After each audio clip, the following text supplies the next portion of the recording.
আজ বলা হচ্ছে নামাজ পড়ো, আজ বলা হলো মিথ্যা বলবা না, আজ বলা হলো সুদ খাবা না। তারপরে যদি তারা করে ইল্লা মান তাওয়াল্লা ওয়া কাফার, আল্লাহ বলছে ওয়াজ করার পরেও যদি আমল না করে, বয়ান করার পরেও না বুঝে, তাহলে ফায়ুআযিবুহুল্লাহ, আমি আল্লাহ আযাব তৈরি করে রাখছি। কি ভাই, আল্লাহ বলতে ফায়ুআযিবুহুল্লাহ, আমি আল্লাহ রাব্বুল আলামিন আযাব তৈরি করেছি, আযাবাল আকবার, বিশাল আযাব, কঠিন আযাব, কঠিন আযাব, বড় আযাব।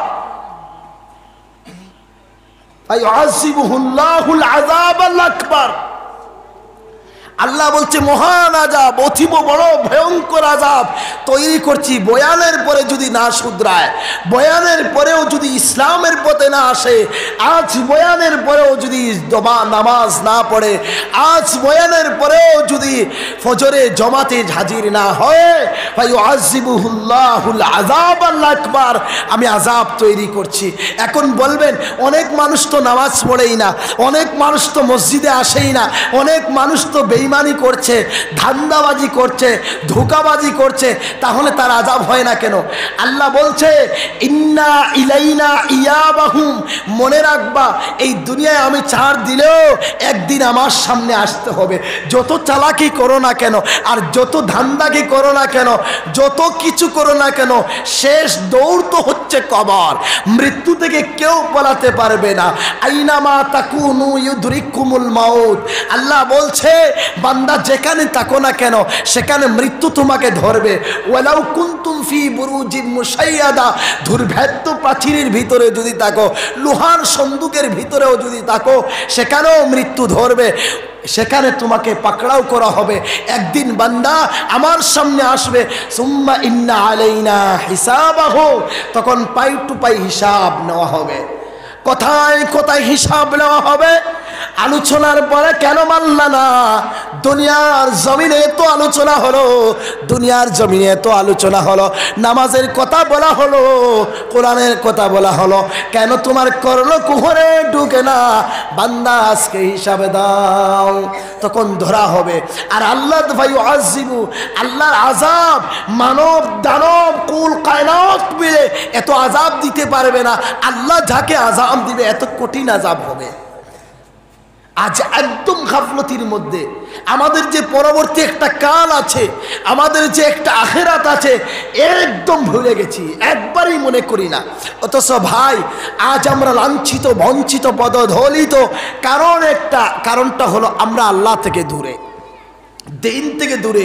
আজও যদি ইসলামের পথে আমরা চলে আসি, আজও যদি মুসলমান হিসাবে থাকি, তাহলে পৃথিবীর কোনো পরাশক্তি ক্ষমতা নেই আমাদেরকে ধরবে, আমাদেরকে মারবে।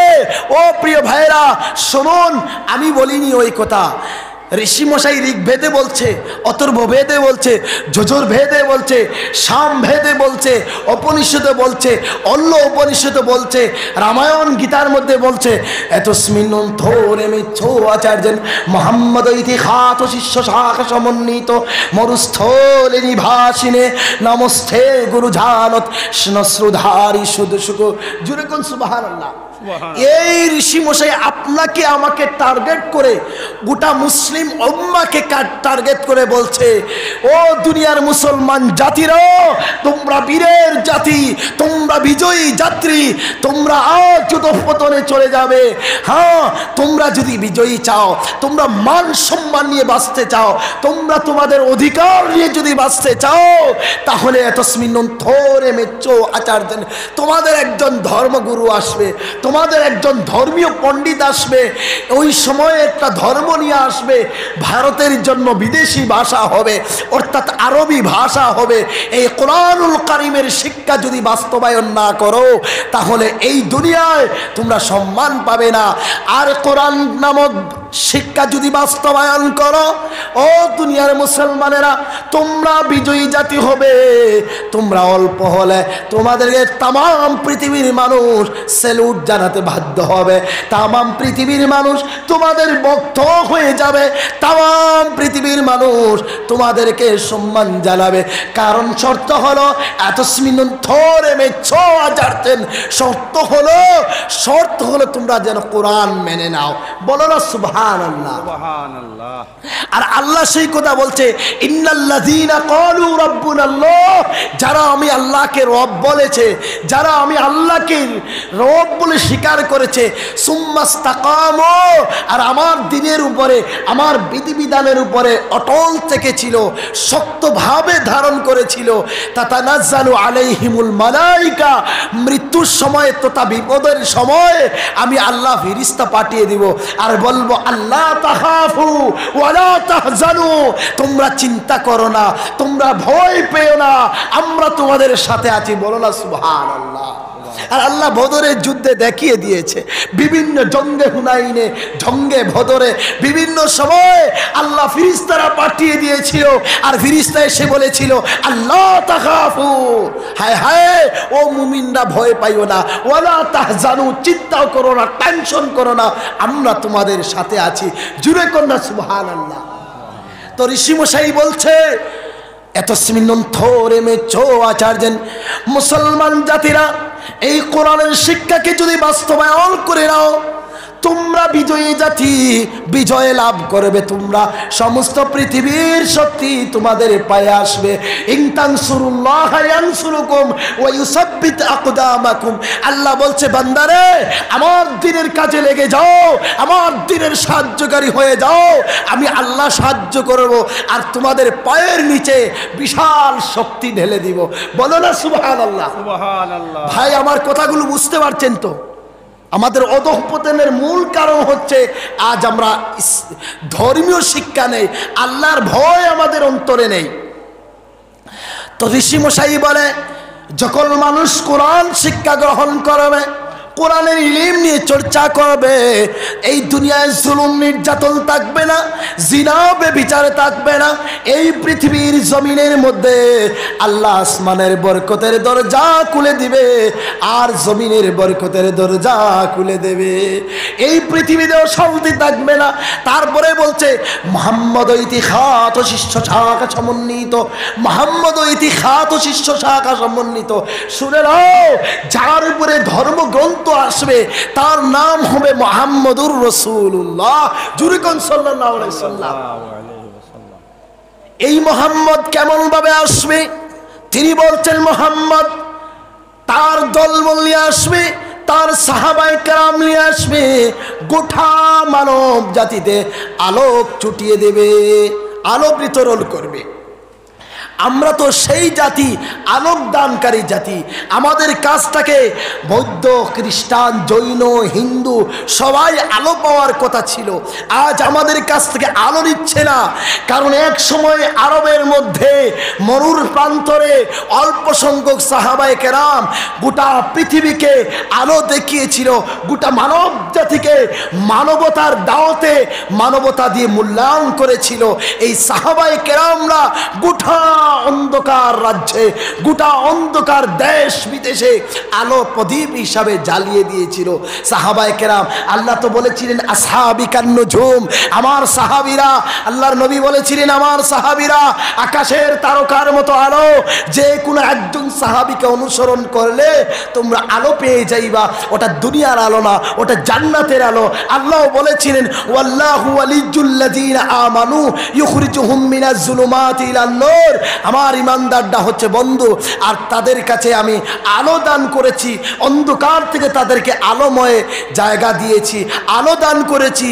ইয়াউমা তারাল মুমিনিনা ওয়াল মুমিনাতি ইয়াসআ নূরুহুম, দুনিয়ায় তো আলো থাকবে, আর আখিরাতে তাদের ডানে বামে পিছনে চতুর্দিকে আলো আর আলো থাকবে। বলো না সুবহানাল্লাহ। সুবহানাল্লাহ। সুতরাং আমরা দুনিয়ায়ও আলো দানকারী, আখিরাতেও আলো দানকারী। কিন্তু আজ আমরা ইসলাম থেকে সরে যাওয়ার কারণে, ইসলামের যে নৈতিক শিক্ষা যেগুলো, মৌলিক শিক্ষা যেগুলো, প্রাথমিক শিক্ষা যেগুলো, এইগুলো থেকে দূরে সরে যাওয়ার কারণে আজ আমরা আলোর থেকে দূরে। আজ আমাদের প্রত্যেকটা জায়গায় অন্ধকার, আমাদের গ্রাম গঞ্জ অন্ধকার। কেন অন্ধকার? এক নম্বর কারণ হচ্ছে আমরা ইসলাম থেকে দূরে। তো আল্লাহ রসুল এসেছিলেন, গোটা মানব জমিনের মধ্যে আলো জ্বালিয়ে দিয়েছেন। আপনারা জানেন যখন আল্লাহ রসুল এসেছিলেন ওই সময় জীবন্ত মেয়েদেরকে আগুনের মধ্যে, জীবন্ত মেয়েদেরকে জীবিত দাফন করা হতো, মাটির নিচে পুঁতে রাখা হতো। আমার ভাষা বুঝতে পারছেন কি সবাই? ভাই সবাই বুঝতে পারছেন তো ইনশাআল্লাহ? তো ওটা বসা করেন কেন? ইম্পর্টেন্ট কথাগুলো বলে যাচ্ছে কোরআন থেকে, একটু পরে আসছি। সমাজের বর্তমান প্রচলিত যেগুলো ওগুলো নিয়ে বসে আসছি। আপনারা জানেন আমরা কত রিক্সের উপরে কথা বলি, কোরআন হাদিস নিয়ে কথা বলি বলে এখনো মোবাইল রেকর্ডিং আছে, কল রেকর্ডিং আছে। আপনাদের হাইল্লাখান্দি এখলাসুর নাকি একটা ব্যক্তি বুল্লুক পীর সাহেবের 20,000 কি বলেছিল, আজকে বলছে হাইল্লাখান্দির জমিনে পাড়া দিলে সে মাপ দেখাবে। এক্ষুনি আমি হোয়াটসঅ্যাপে আপনাদেরকে দেখাতে পারবো কতটুকু রিক্সের মধ্যে আছি। এত কষ্ট করে আসি দিন বুঝার জন্য, ইসলাম বুঝার জন্য ভাই, ধান্দাবাজির জন্য আসিনি, ধোঁকাবাজির জন্য আসিনি। কোরআন হাদিস পড়েছি উম্মতের প্রত্যেকটা কাচ্চা পাক্কা ঘরে পৌঁছানোর জন্য। তো আমরা আলোক জাতি, তো আল্লাহ রসুল যখন এসেছেন ভালো করে খেয়াল করবেন। এই জবাবগুলা ইয়াং জেনারেশন যারা, তরুণ প্রজন্ম যারা শিখে নাও, জবাব দিতে পারবা। জানো আল্লাহ রসুল যখন এসেছিলেন মেয়েদেরকে তখন তারা জন্ম দেওয়া তারা অপরাধ মনে করত, লজ্জার বিষয় মনে করত। তখন জীবত মেয়েদেরকে মাটির নিচে জিন্দা গেড়ে দেওয়া হতো, দাফন করা হতো। ওই সময় রাসূলুল্লাহ সাল্লাল্লাহু আলাইহি সাল্লাম আন্দোলন শুরু করলেন, বললেন নারী জাতির যেভাবে পুরুষদের অধিকার আছে সেইভাবে নারীদের অধিকার আছে। বলো না সুবহানাল্লাহ। ওই সময় আন্দোলন শুরু করলেন, গোটা বিশ্ব ব্রহ্মাণ্ডে পৌঁছে গেল আর নারীকে দাফন করা যাবে না। যেমন ছেলেদের জীবন আছে ওইভাবে মেয়েদের জীবন বাঁচাতে হবে। তখন বন্ধ হয়ে গেল, গোটা মানব জমিনে মেয়েদের হত্যা বন্ধ করা হলো। ওই সময়ে ভারতবাসীর মানুষেরা মেনে নিয়েছিল, হ্যাঁ মেয়েদেরকে হত্যা করা যাবে না, ছোট মেয়েদেরকে, নাবালিগ বাচ্চাকে হত্যা করা যাবে না।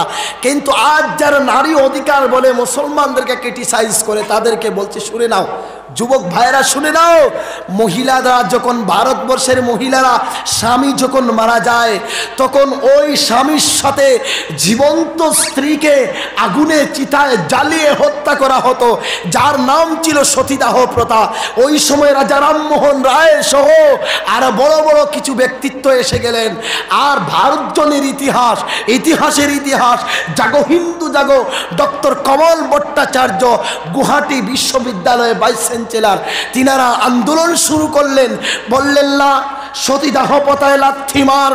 মুহাম্মদুর রাসূলুল্লাহ যে ধর্মগ্রন্থের আইন আছে 100 বার যদি স্বামী মারা যায় ওই মহিলাকে 100 বার বিবাহ দেওয়া যায়। সুতরাং মুহাম্মদের আইন চালু করা হোক। আমার মেয়ে বাবা বাবা বলে ডাকবে আর আমি বাবা হয়ে আমার মেয়ে জামাই বাবুর সাথে আগুনে জ্বালিয়ে দেব। না, ওটা মানা যাবে না। মুহাম্মদের আইন কত ভালো। তখন আন্দোলন হলো, মুহাম্মদুর রাসূলুল্লাহ সেই আলো দিয়ে গোটা মানব জাতি, গোটা ভারতবর্ষ আলোকিত হলো। বলো না সুবহানাল্লাহ। সুবহানাল্লাহ।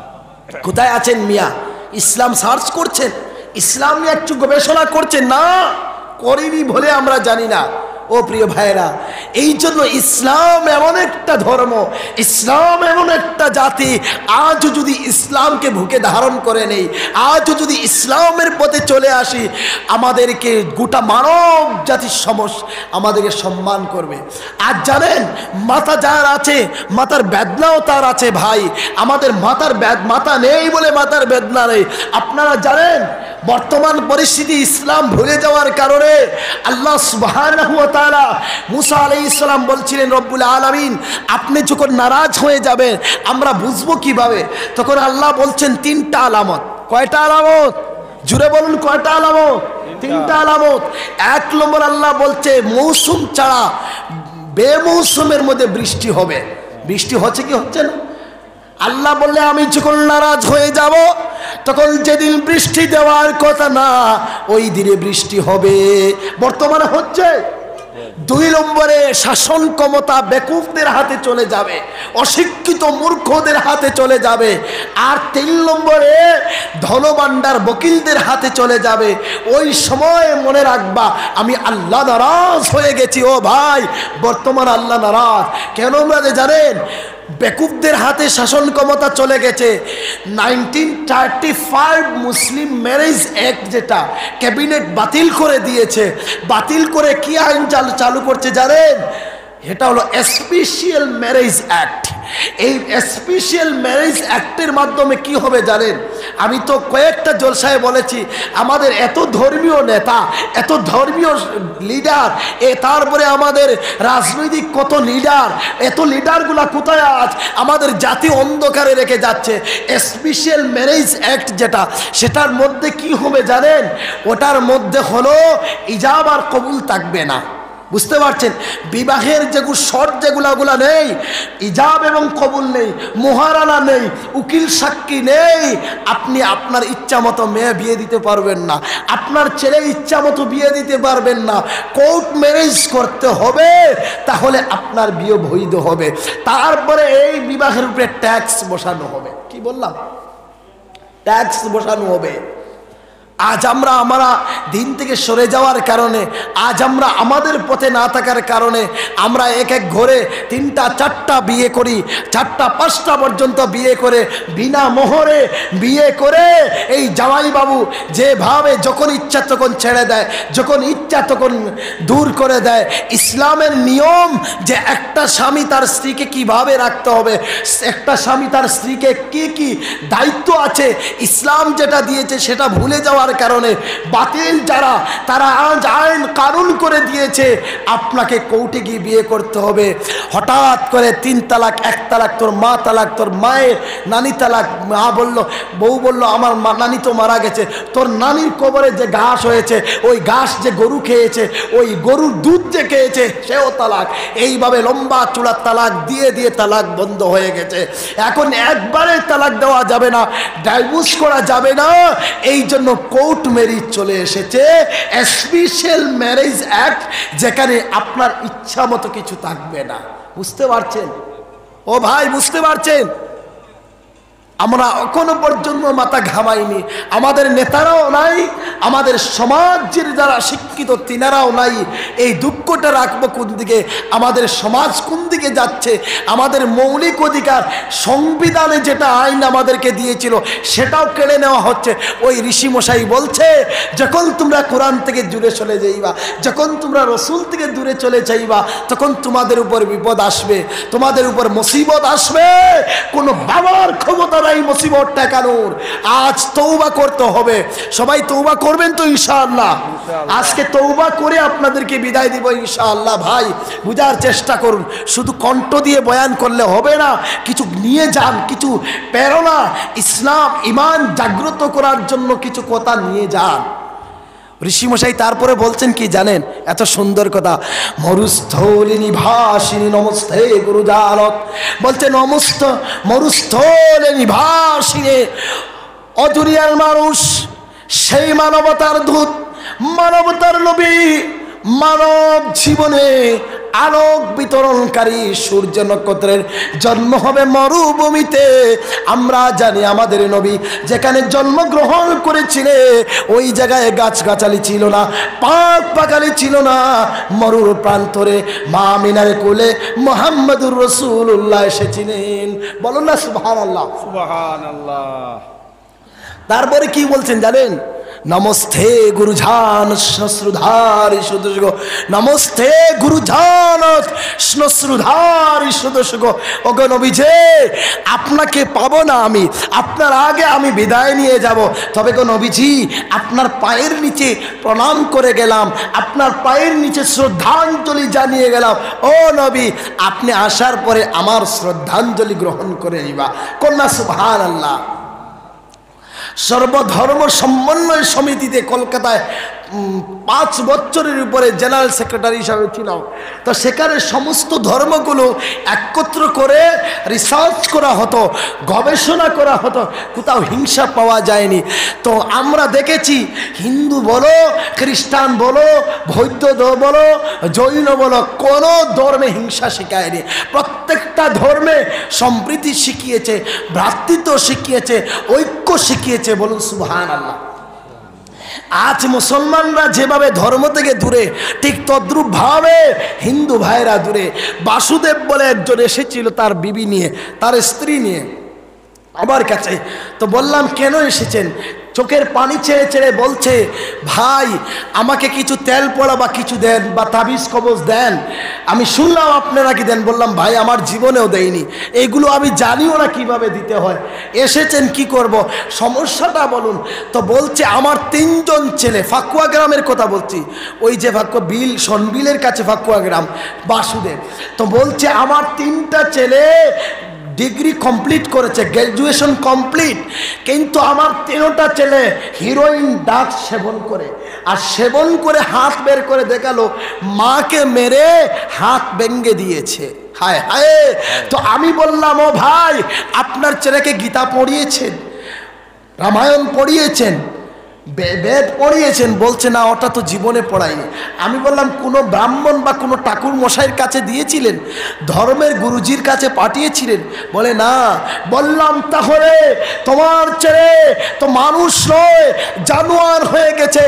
ও এলাকাবাসী শুনে নাও, চাহে হিন্দু হো, চাহে বৌদ্ধ হো, চাহে মুসলিম হো, যে ধর্মাবলম্বী হও না কেন, তো পূর্ব দিকে সূর্য ওঠা যেমন চিরন্তন সত্য, আমার কথাও চিরন্তন সত্য। সর্বা ধর্মাবলম্বী মেনে নাও, কামিয়াব হয়ে যাইবা, জীবন সাকসেস হয়ে যাবে, আওলাদ তোমার জন্য রত্ন হয়ে যাবে, এলাকার জন্য ভবিষ্যতের জন্য গৌরব হয়ে যাবে, সম্পদ হয়ে যাবে যদি কথাগুলো মেনে নাও।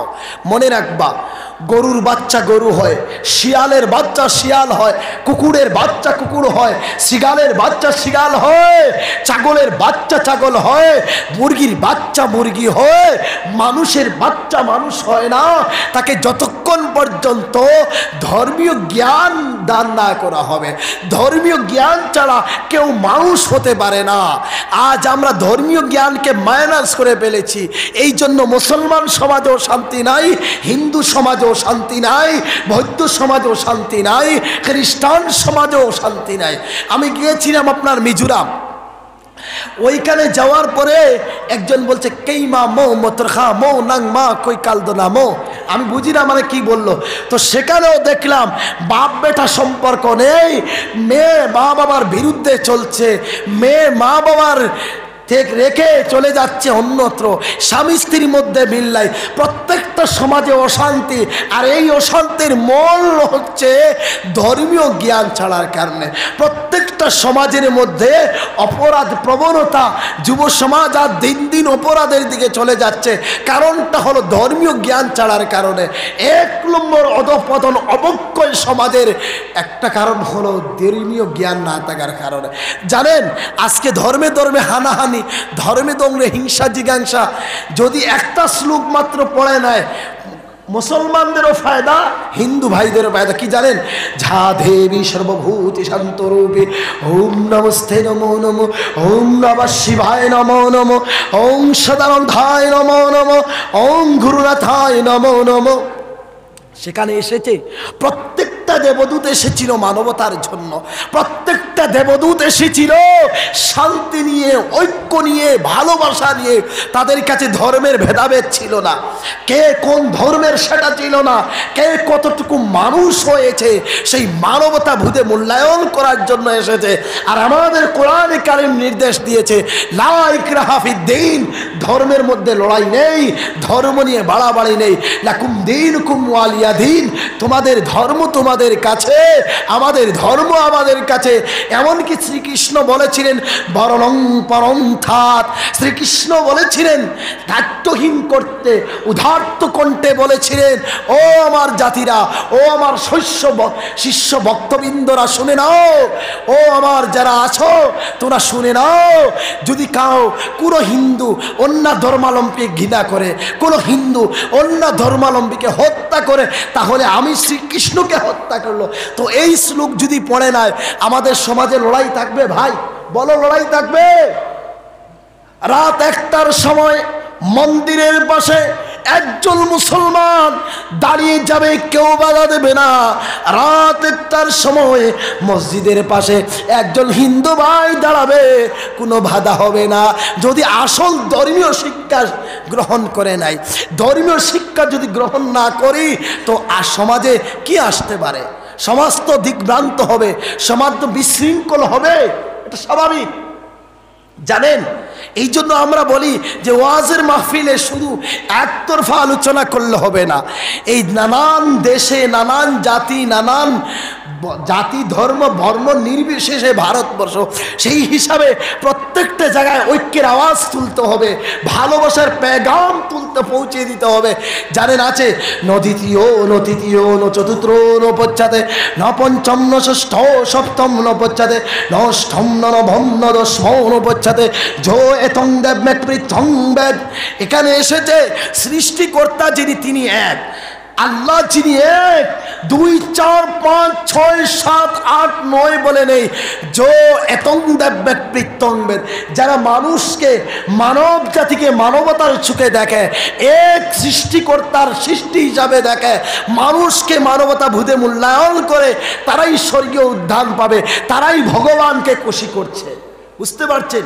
তো এই শ্লোকটা যদি আমভাবে চালু হয়ে যায়, তাহলে হিন্দু রাষ্ট্র লাগবে না, ইসলামিক রাষ্ট্র লাগবে না, এমনিতেই সমাজে শান্তি এসে যাবে। বলো না সুবহানাল্লাহ। জানেন, আমাদেরকে যারা, আমরা ধর্ম জানি না বলে আমরা অনেক সময় দিকভ্রান্ত হই, আমরা সমালোচনার পাত্র হই। হিন্দু ভাইয়েরা যেভাবে জানে না, মুসলমানরা জানে না। আমরা মুসলমান যার শ্রীকৃষ্ণ হিসাবে জানতাম, ধর্মীয় জ্ঞান জানতাম, হিন্দুদেরকে ঘৃণা করার কথা আছে না। আর হিন্দু ভাইয়েরা যদি মুসলমানের জ্ঞান জানতো, তাহলে ঘৃণা করার কথা আছে? গীতার মধ্যে আছে, চতুর্দিকে যদি হিন্দু মানুষ থাকে আর ওই মধ্যখানে যদি অন্য ধর্মাবলম্বী থাকে, তাকে দাফন করা পর্যন্ত হিন্দু ভাইয়ের উপরে দায়িত্ব। একজন মানুষ যদি বিপদে পড়ে, যে কোনো ধর্মাবলম্বন হোক না কেন, তার সেবা করা মানে ভগবানের সেবা করা।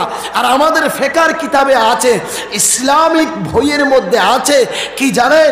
আছে যদি চতুর্দিকে মুসলমান হয়, মধ্যখানে অন্য ধর্মাবলম্বী হয়, যেমন হিন্দু ধর্মের কেউ যদি হয়, সে যদি মারা যায় আর তার জাতীয় ভাই যদি না থাকে, স্বধর্মের কেউ না থাকে, তাহলে সেই ভাইকে শাসন ঘাট পর্যন্ত আমাদের দায়িত্ব, শাসন ঘাট পর্যন্ত নিয়ে দিব। সেখানে আমরা মন্ত্র পড়তে পারবো না, পূজা করতে পারবো না, ঈমান চলে যাবে। কিন্তু শাসন ঘাট পর্যন্ত তাকে সহযোগিতা করে, তাকে সাহায্য করে পৌঁছে দেওয়া গুনাহের কাজ নয়, সওয়াবের কাজ। বলো না সুবহানাল্লাহ।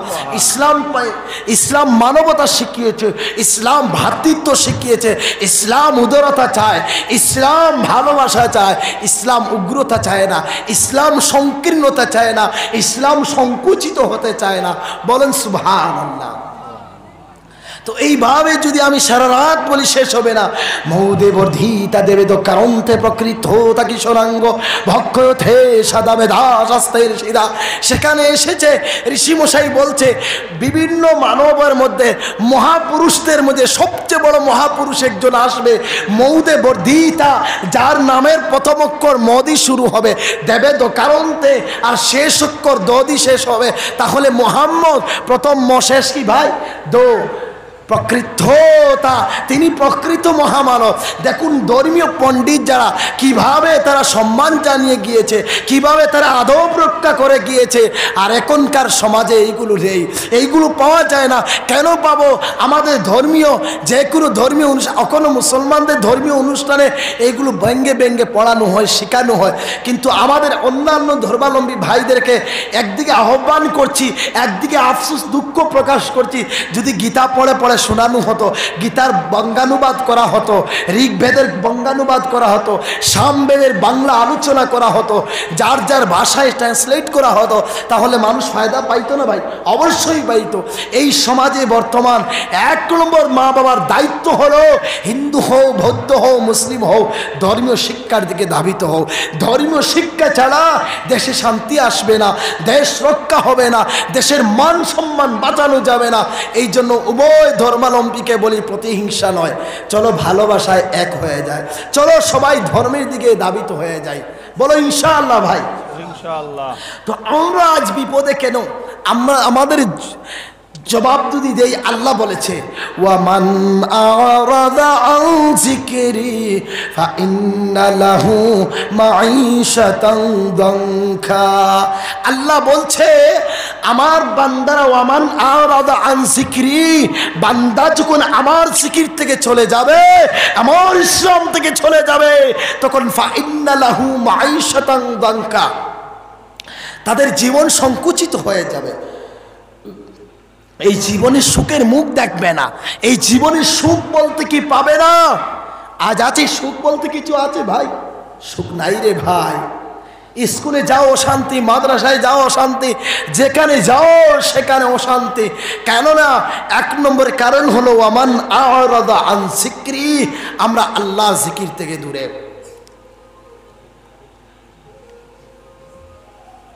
আমরা ইসলাম থেকে দূরে, ইসলাম থেকে দূরে সরার কারণে আল্লাহ সুবহানাহু ওয়া তাআলা বলে বান্দারে তোমার এই জীবনের মধ্যে সুখ বলতে কিছু থাকবে না, বিপদের পর বিপদ।